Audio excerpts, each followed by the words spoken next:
አርዕስተ ዜናዎቻችን የፋኖ ታጣቂዎች 11 ሰዎችን ገደሉ። ይህ ጉዳይ ለትግራይ ሕዝብ ቀይ መስመር መሆኑን አጠናክረናል።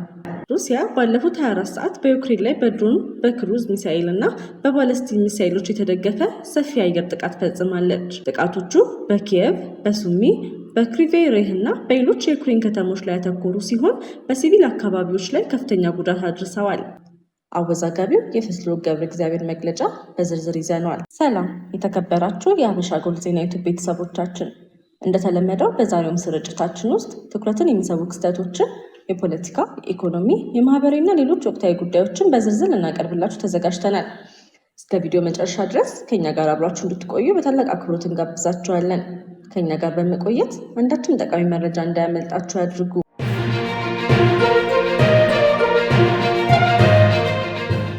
ወደ ዝርዝሮቹ ስናልፍ በኦሮሚያ ክልል ሆሮ ጉድሩ ወለጋ ዞን አሙሩ ወረዳ አገምሳ ከተማና በዙሪያው ባሉ መንደሮች ውስጥ በፋኖ ታጣቂዎች ተፈጽሟል በተባለ ጥቃት 2 ንጹሐን ዜጎችን ጨምሮ 11 ሰዎች መገደላቸውን ነዋሪዎች እንዲሁም የዞኑ አስተዳዳሪዎች ተናግረዋል። ታጣቂዎቹ በመቶ የሚቆጠሩ ከብቶችና ሌሎች ንብረቶችን መዝረፋቸውን ነዋሪዎች ገልጸዋል። የዓይን እማኞች ጥቃቱ የተፈጸመው ከንጋት 11 ሰዓት አንስቶ እንደሆነ ገልጸዋል። ለደህንነታቸው በመስጋት ስማቸው እንዳይጠቀስ የጠየቁት አንድ የአገምሳ ከተማ ነዋሪ ታጣቂዎቹ የመጡት ከምስራቅ ወለጋ ዞን ኪረሙ ወረዳ ነው ብለዋል። ሌላ ነዋሪ ደግሞ አስከፊ ሁኔታ ነው የነበረው። ከሌሊት 11 ሰዓት ሰውን ከእንቅልፉ ሳይነሳ የፋኖ ታጣቂዎች ሰዎችን መግደል ጀመሩ፣ ንብረትም ዘርፈዋል። የሞቱ ብዙ ናቸው፣ የቆሰሉም እንደዚሁ በማለት የደረሰውን አስታውቀዋል። 2 ነዋሪዎች እንደተናገሩት ታጣቂዎች ወደ አካባቢ በገቡበት ሰዓት በስፍራው የክልልም ሆነ የፌዴራል መንግስት ጸጥታ ኃይሎች አልነበሩም። ጥቃቱ የተፈጸመው በአካባቢው የነበረው መከላከያ ሰራዊት አባላት ከአካባቢው ከወጡ ከቀናት በኋላ ነው። ነዋሪዎቹ እንደገለጹት የሀገር መከላከያ ሰራዊቶች ነበሩ፣ እነሱ ከዚህ ወጡ፣ ምክንያቱን አናውቅም። ከወጡ ከ2 ቀናት በኋላ ታጣቂዎች ገቡብን። ከጥቃቱ በኋላ ግን መከላከያዎች ወደ ካምፑ ተመልሰዋል። ይህ ጥቃት የመጀመሪያ አይደለም፣ ለ3ኛ ጊዜ ተፈጸመው ሲሉ ሁኔታውን ገልጸዋል። እንደ ነዋሪዎቹ ገለጻ በጥቃቱ ንጹሐን ሰዎችና የአካባቢ ሚሊሻ አባላት ተገድለዋል። የዓይን እማኞች 11 ሰዎች መገደላቸውንና 17 ሰዎች መቁሰላቸውን ተናግረዋል። ጥቃቱ እስከ ረፋድ 5 ሰዓት ድረስ ቀጥሎ እንደነበር የገለጹት አንድ ነዋሪ የጸጥታ ኃይሎች የደረሱት ሚሊሻዎች ከሞቱ በኋላ መሆኑን ተናግረዋል። የሆሮ ጉድሩ ወለጋ ዞን ዋና አስተዳዳሪ አቶ ምሬሳ ፊጣ ጥቃቱ መፈጸሙን አረጋግጠዋል። ጥቃቱ የተፈጸመው በሰውና በንብረት ላይ መሆኑንም አሳውቀዋል። የከተማውና የዞኑ ኃይል አቀናጅተን ታጣቂዎች እንዲያፈገፍጉ አድርገናል። በዚያው ቀን ጠዋት 4 ሰዓት ከ30 አካባቢ የሀገር መከላከያ ደርሶልናል ብለዋል።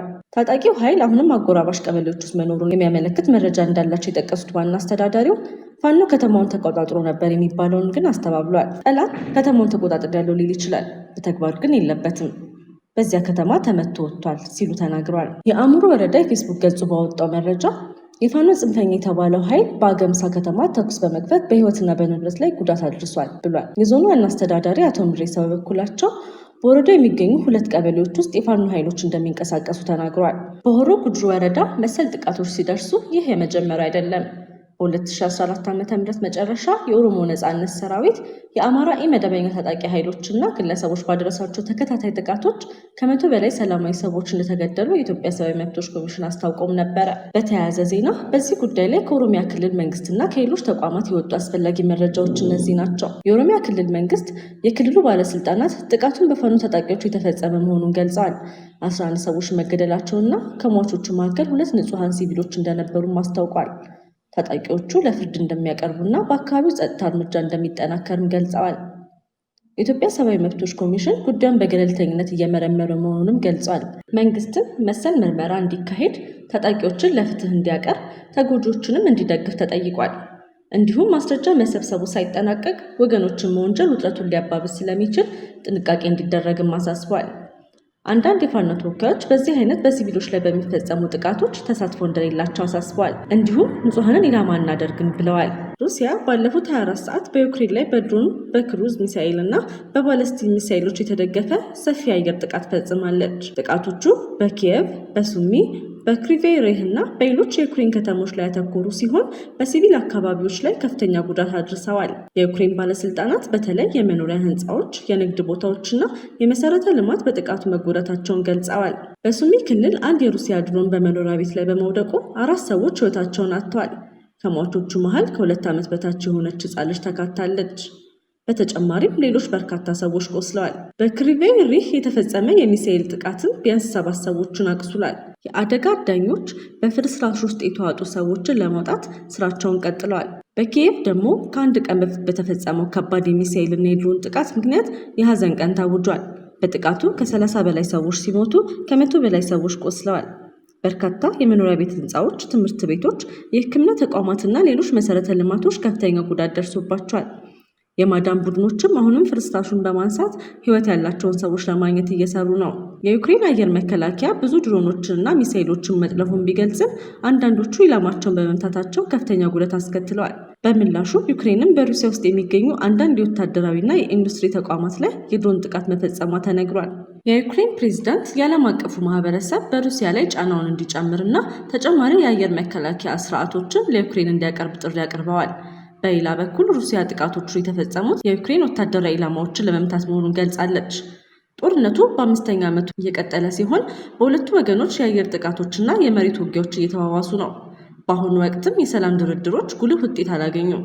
ይህ በቀጣይ ቀናት ግጭቱ የበለጠ ሊባባስ እንደሚችል ስጋት አሳድሯል። ቬኔዙዌላ ባለፉት ቀናት ከታሪኳ እጅግ አስከፊ ከሆኑ የተፈጥሮ አደጋዎች አንዱ አጋጥሟታል። በሰኔ 24 ቀን 2026 በአገሪቱ የባህር ዳርቻ አካባቢ በተከታታይ የተመዘገቡ ኃይለኛ የመሬት መንቀጥቀጦች በሺዎች የሚቆጠሩ ሕንፃዎችን በማፍረስ ከፍተኛ የሰው ሕይወትና የንብረት ጉዳት አድርሰዋል። በቅርብ መረጃዎች መሰረት እስካሁን 2595 ሰዎች ሲሞቱ ከ11000 በላይ ቆስለዋል። በተጨማሪም በሺዎች የሚቆጠሩ ሰዎች አሁንም እንደጠፉ ተመዝግበዋል። ስለዚህ የሟቾች ቁጥር የበለጠ ሊጨምር እንደሚችል ባለስልጣናት እየገለጹ ነው። ከሁሉም በላይ ከፍተኛ ጉዳት የደረሰባት ላጓይራ በመባል የምትጠራው ክልል ሲሆን የመኖሪያ ቤቶች፣ ሆስፒታሎች፣ ትምህርት ቤቶች፣ መንገዶችና ድልድዮች በከፊል ወይም ሙሉ በሙሉ ወድመዋል። የኤሌክትሪክ የውሃና የቴሌኮሙኒኬሽን አገልግሎቶችም በብዙ ስፍራዎች ተቋርጠዋል። በርካታ ቤተሰቦች ቤታቸውን በማጣታቸው በጊዜያዊ መጠለያዎች ውስጥ ለመኖር ተገደዋል። የማዳን ስራው አሁንም በሰፊ ደረጃ ቀጥሏል። ከ19000 በላይ የአደጋ ምላሽ ባለሙያዎች፣ ወታደሮችና በጎ ፈቃደኞች በፍርስራሽ ውስጥ የተጠመዱ ሰዎችን ለማግኘት ቀንና ሌሊት እየሰሩ ነው። በቅርቡ ከወደቀ የገበያ ፍርስራሽ ስር ለ8 ቀናት ተጠምዶ የቆየ የ43 ዓመት የጥበቃ ሰራተኛ በህይወት መገኘቱ በአደጋው መካከል ተስፋ የሰጠ ክስተት ሆኗል። የተባበሩት መንግስታት የቀይ መስቀል ድርጅትና በርካታ ሀገራት በአስቸኳይ ሰብአዊ እርዳታ መላክ ጀምሯል። ሆኖም በተጎዱ አካባቢዎች የንጹህ መጠጥ ውሃ፣ ምግብ፣ መድኃኒትና ጊዜያዊ መጠለያ በከፍተኛ እጥረት መኖሩ ተገልጿል። በተጨማሪም የድህረ ርዕደ መሬት መንቀጥቀጦች በተደጋጋሚ እየተከሰቱ መሆናቸውን የማዳን ስራውን እያስቸገሩት ይገኛሉ። ይህ አደጋ በቬኔዙዌላ በቅርብ ታሪክ ከተመዘገቡት እጅግ አስከፊ የመሬት መንቀጥቀጦች አንዱ ተብሎ እየተገለጸ ነው። ባለሙያዎች ከ1967 በካራካስ እና በአካባቢው ከተከሰተው ከባድ ርዕደ መሬት በኋላ ሀገሪቱ ያጋጠማት በጣም አስከፊ የመሬት መንቀጥቀጥ መሆኑን ይገልጻሉ። በወቅቱ መቶዎች ሰዎች ህይወታቸውን አጥተው በሺዎች የሚቆጠሩ ህንፃዎች ተጎድተው ነበር።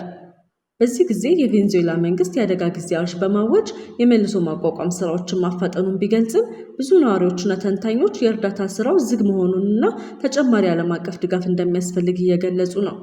አሁንም ዋናው ትኩረት በፍርስራሽ ውስጥ የቀሩ ሰዎችን በህይወት ማግኘት፣ ተፈናቃዮችን መጠለያ ማቅረብና የመሰረተ ልማት አገልግሎቶችን መልሶ ማስጀመር ላይ ነው።